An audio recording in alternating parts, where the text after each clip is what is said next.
We have here a 2024 Scott Foil RC30 in a size large, weighing at 8 pounds. I'm sorry, 8.60 kgs, and in pound, 18 pounds, 15 ounces, pretty much 19 pounds coming in stock. Stay tuned to after video where Freehub buy sent us on those synchronous wheels right there. Hey, how's it going, everyone? GC Performance here, back with another video, and today I have for you guys the 2024 Scott Foil RC30 in a size large. This bicycle retails for $5,000, and as you guys saw, it weighs in right underneath 19 pounds. Now, I know what you guys are thinking. 2024, 19-pound bike, $5,000. What is going on here? Well, this bicycle right here, I think, is one of their best offerings in terms of what you get for components and price point, and let me tell you guys why. If you guys have a second, please hear me out, all right?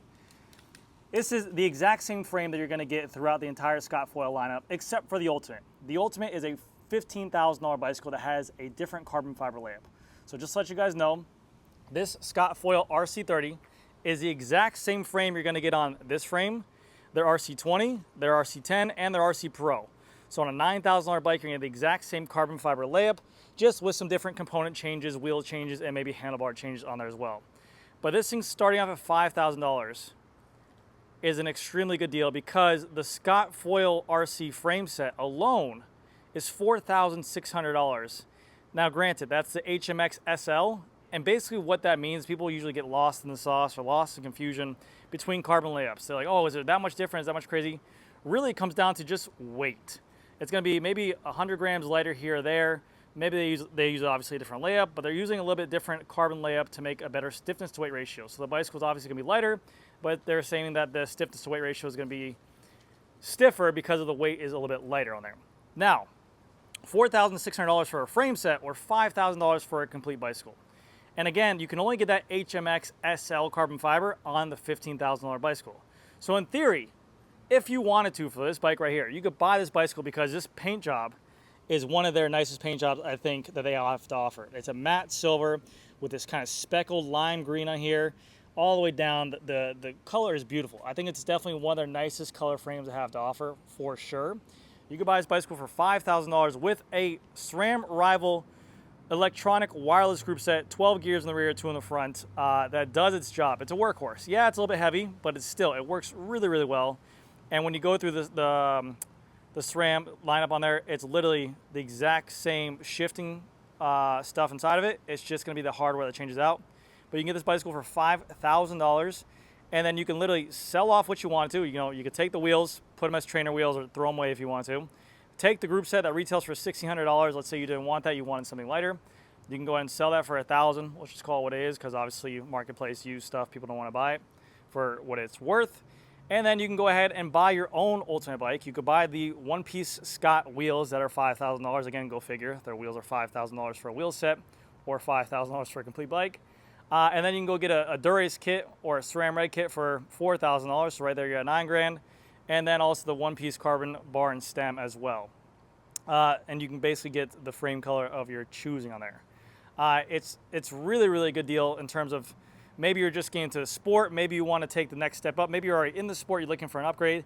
It's an insanely nice bike. Now, the wheels are obviously a talking point because they don't belong in this bicycle at all. But again, maybe you go into a store, maybe you get a little bit of a discount there. Maybe it's still $5,000, I think is a good deal for this bicycle. And then you go ahead and upgrade the wheels for $1,200, $1,500. You have an insanely nice bike on there. So I think that for this price point for $5,000 or the Foil Ultimate frame set for $4,600, this is a no-brainer. I mean, you get everything out of here. You can sell the parts off it. You can do whatever you want. Or just ride the bike as is because it's still going to perform. The aerodynamics are there. Get yourself some wheels later on down the road, and yeah. Now, things I don't like, these wheels they piss me off. Why put silver nipples on this thing? Like, are you trying to make it look extra cheap? Just put black nipples. I don't even think it costs more money for black nipples. Like, they're like, yeah, yeah, we're gonna do this on purpose. It's a synchronous rim. It's a circular spoke, a synchronous hub. Nothing wrong with it except they're just heavy, but come on, like this could have made the whole bike better looking if you just had black nipples on there. I don't think anyone buying this bike is going to keep these wheels on for long, or maybe they do. There's still wheels, they still rotate, but that's where majority of the weight is the wheels and the Rival group set is going to be pretty heavy. You shave off the wheels, the crank, and the cassette, you're taking off. I want to guess maybe like 1.5 pounds, 2 pounds for sure.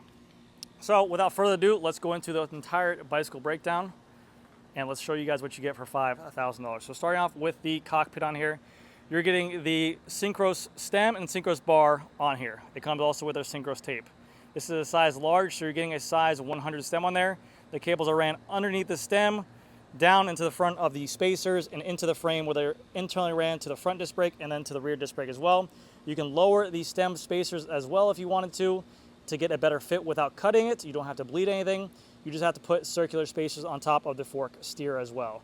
The cables are ran through the handlebar, underneath the stem, and like I said before, the handlebar is an alloy handlebar as well. This is the exact same setup you'll get on the Foil RC20 as well for the $5,700. So keep that in mind. They do have upgraded options. Synchros makes a one-piece bar and stem combination in carbon fiber that you can go ahead and buy down the road whenever you figure out your fit for your bar and stem combo. That looks really good. The synchros tape is always a good choice. I don't really have any issues about it. Nice and comfy and has some nice grip to it as well. It definitely can be used without gloves. The only thing I will say is after time, like any kind of tape, I don't even know if this is a complaint, it does wear. You know, go figure. You use it, it wears.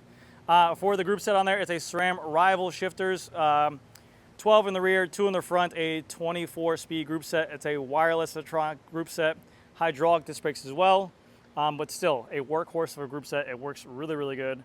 The shifting is phenomenal when you go ahead and adjust it just right.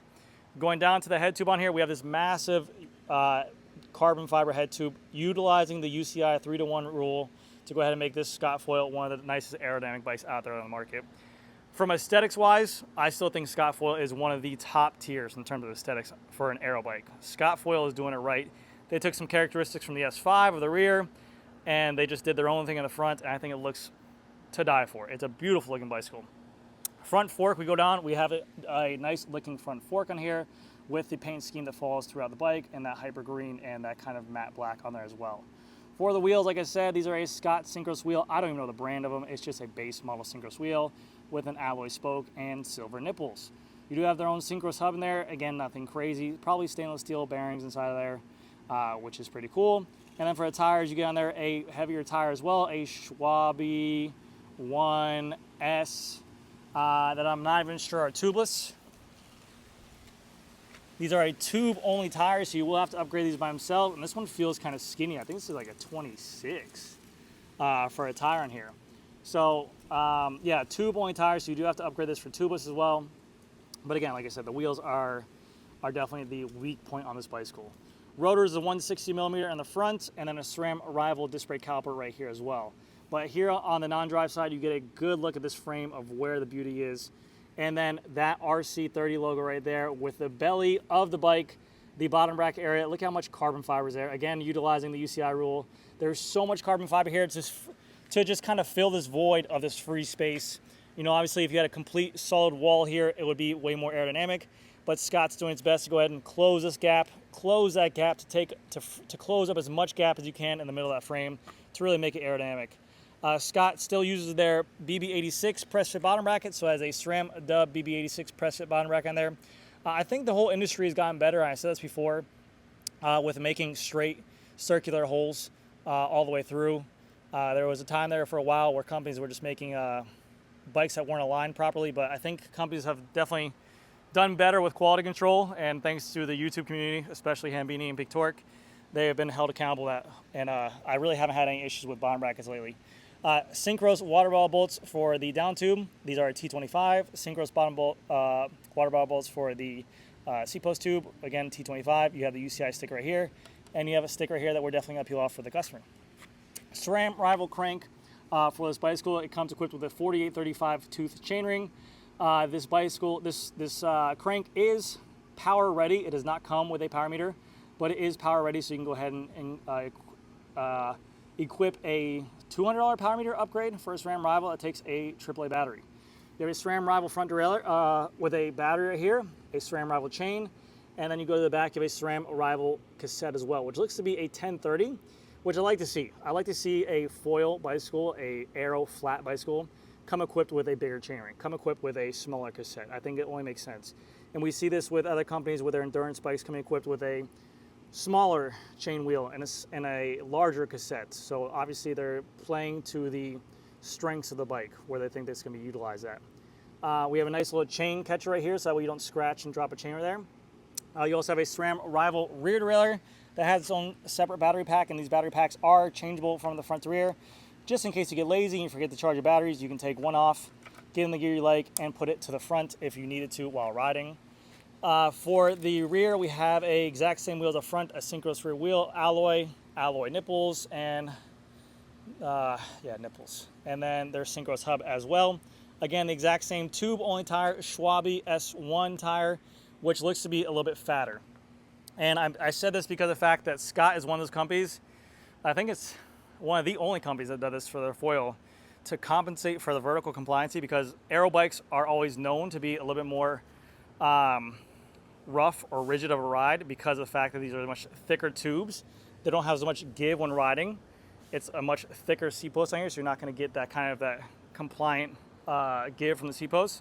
So what Scott Foil actually does is they put a skinnier tire in the front and a fatter tire in the rear to go ahead and give you a much more comfortable ride. So I think it's a 26 in the front and a 28 in the rear.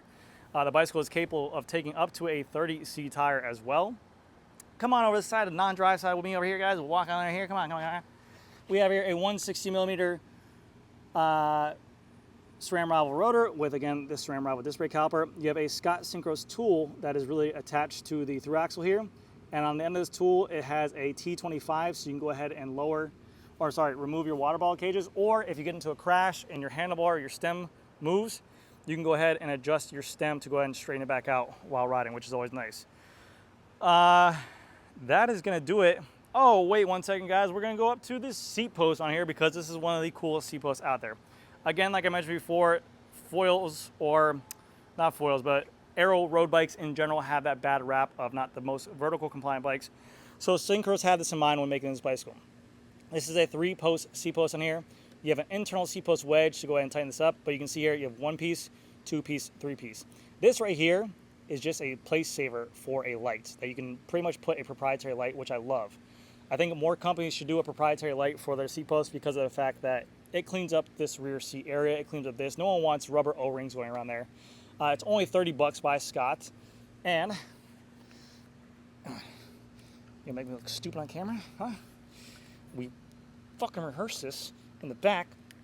You're supposed to pop off. Hold on, there you go. Oh, I wasn't paused. Anyways, this you can put a light right here if you wanted to. This is kind of like a rubber kind of place filler, again, to kind of absorb compliant. But you can see here, this kind of has some give to the seat post, and this is a place filler as well for that compliant seat post area too. And then for the saddle, it's a Belcara Synchro saddle. Short nose saddle, wide cutout, nice, dense, soft foam with the Belcara name. Yeah, very popular saddle. So anyways, guys, that's going to do it for this bicycle. This is the 2024 Scott Foil RC in Scott Foil RC 30 in a size large. Retails $5,000, weight 18 pounds, 15 ounces. Thank you guys again so much for watching. I'll see you guys in the next video. Here comes a Freehub bike contest on this rear Synchros wheel and Synchros hub. Here we go.